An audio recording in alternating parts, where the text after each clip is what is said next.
Beetroot dosa ఈరోజు చేసేది చాలా బాగుంటుంది. చూడండి ఎలా చేస్తాను.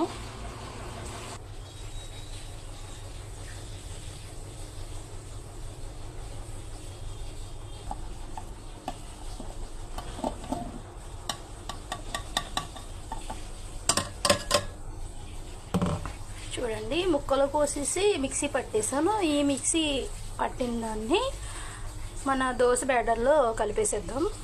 చూడండి ఇలాగైతే ఒక గిన్నెలో తీసుకున్నాను దీన్ని. చూడండి ఈ దోశ బ్యాటర్ వచ్చేసి దీంట్లో కలుపుకోవాలి. ఇలా దానికి క్వాంటిటీ ఎంత ఉంటుందో, ఎంత కావాలో అంత క్వాంటిటీలో కలిపేసుకొని ఇంకా దోశలు వేసేసుకుంటామే. చాలా బాగుంటుంది, ట్రై చేయండి. ఇలా కలిపేసుకోవాలి నీట్గా, మొత్తం కలిసిపోయేలాగా కలిపేసుకోవాలి. కర్రీస్ తినని వాళ్ళ ఇంట్లో వాళ్ళ కష్టాలు ఇలాగే ఉంటాయండి.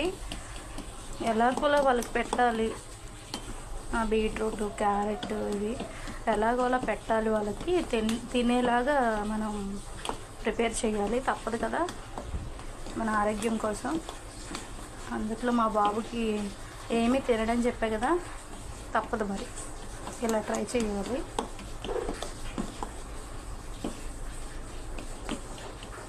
కలిసిపోయింది, ఇంకా దోశలు వేసుకుంటామే.